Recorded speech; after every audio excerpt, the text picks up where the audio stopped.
A very good morning to all of you. In the last video, I have discussed the different types of polynomial on the basis of their degree and also on the basis of number of terms. Along with that, I have discussed what is constant polynomial and zero polynomial. Also, you have solved questions based on the same concept given to you as the assignment. Here in this video, I am going to discuss value of a polynomial at a given point. So, the value of a polynomial px at x is equal to alpha is obtained by putting x is equal to alpha in px and it is denoted by p alpha. In order to make this concept more clear, I have considered here three different examples. One by one I am going to solve for you. In the first subtopic, if px is equal to 3x square minus 5x plus 6, I am supposed to find p2.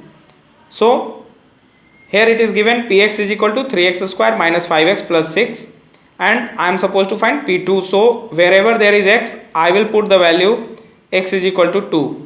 So, it is 3 into 2 square minus 5 into 2 plus 6, which results as 12 minus 10 plus 6, which is equal to 8. That is p2 is equal to 8 here.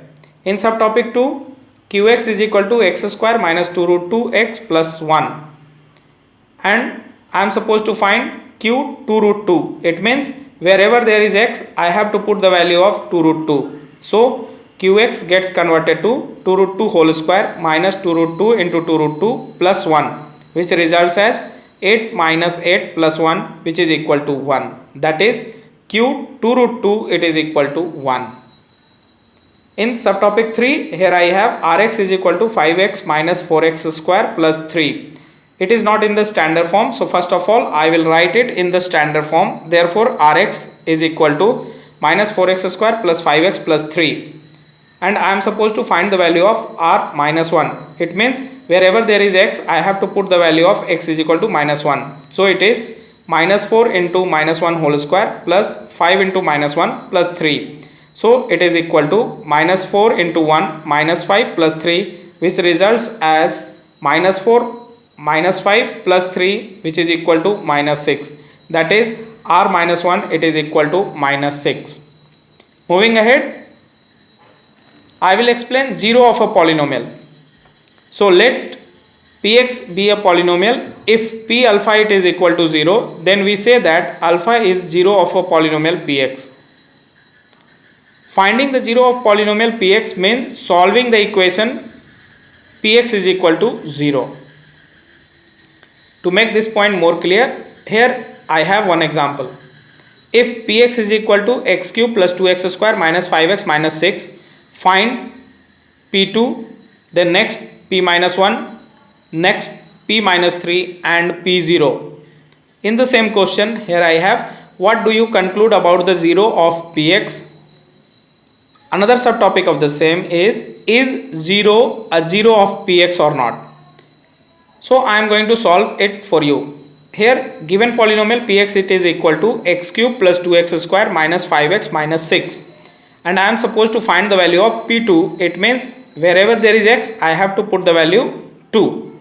So, it is 2 raised to the power 3 plus 2 into 2 square minus 5 into 2 minus 6, which results as 8 plus 8 minus 10 minus 6, it is equal to 0. It means p2 it is equal to 0. In the same way, here I have calculated p minus 1, that is equal to minus 1 raised to the power 3 plus 2 into minus 1 whole square minus 5 into minus 1 minus 6, which results as minus 1 plus 2 plus 5 minus 6, which is equal to 0 again. P minus 3. So, wherever there is x, I have to put the value minus 3. Minus 3 raised to the power 3 plus 2 into minus 3 whole square minus 5 into minus 3 minus 6, which results as minus 27 plus 18 plus 15 minus 6, it is equal to 0 again. Now next we are supposed to find the value of p0. So 0 raised to the power 3 plus 2 into 0 square minus 5 into 0 minus 6, which results as minus 6. But minus 6 it is not equal to 0. Since p2 it is equal to 0, p minus 1 it is equal to 0, p minus 3 it is equal to 0. It follows that 2 minus 1 and minus 3 that is x is equal to 2, x is equal to minus 1 and x is equal to minus 3 are zeros of Px, whereas since P0 it is equal to minus 6 which is not equal to 0, therefore 0 is not a zero of Px. Moving ahead, here I have some more examples. In this, check whether minus 2 and 2 are the zero of polynomial x plus 2 or not. So here given polynomial is what? X plus 2. So let Px is equal to x plus 2. Then I am supposed to find P minus 2. So I have minus 2 plus 2, it is equal to 0 after simplification.